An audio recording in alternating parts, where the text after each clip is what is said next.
Bonjour tout le monde, aujourd'hui je vais aborder la différence entre indivision, copropriété et lotissement. Alors, dans l'indivision, vous êtes propriétaires ensemble de la même chose, mais dans des proportions différentes. Par exemple, je suis propriétaire avec Tartampion, à concurrence de 50-50 ou 60-40 d'une maison. Voilà.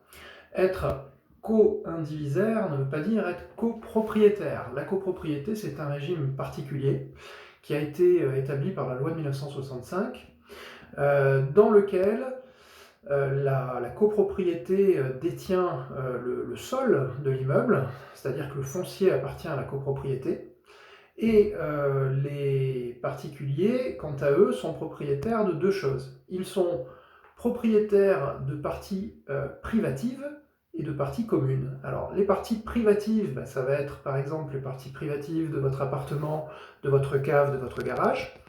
Et les parties communes, en fait, vous en avez des tantièmes généraux et des tantièmes spéciaux. Par exemple, vous avez 30 millièmes des parties communes générales, ce qui vous fait une clé de répartition pour entretenir le jardin de la copropriété. Vous avez également parfois des tantièmes spéciaux, par exemple pour l'entretien d'un ascenseur qui n'est présent que dans un seul bâtiment de la copropriété, par exemple. Ensuite, ce qui est à savoir au niveau de la copropriété, c'est que vous avez un régime qui est prévu dans un document qui s'appelle le règlement de copropriété.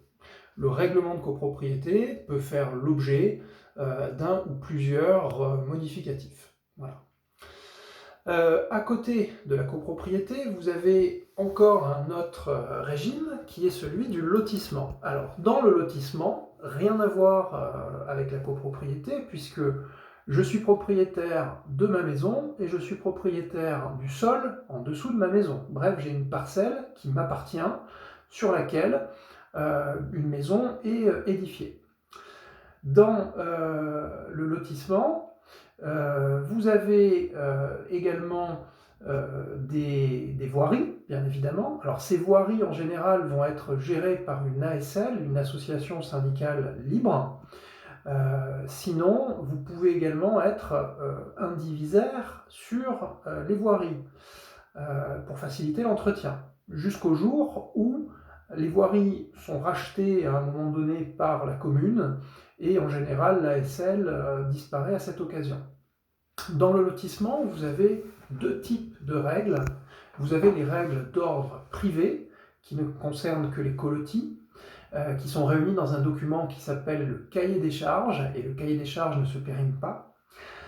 Et vous avez d'autres types de règles, qui sont des règles d'urbanisme, inclus dans un règlement de lotissement. Et ce règlement de lotissement, par contre, au bout de 10 ans, en principe, se périme, sauf maintien par les colotis en assemblée. Voilà. Et si jamais donc les règles n'ont pas été maintenues, ça va être le PLU qui va s'appliquer. Par contre, les règles d'ordre privé vont perdurer. C'est pour ça que le cahier des charges peut être opposable à quelqu'un qui voudrait, par exemple, je ne sais pas, modifier la construction de sa maison, demander un permis de construire modificatif, etc. On pourrait lui opposer, par exemple, les distances entre les bâtiments sur chaque parcelle. Voilà.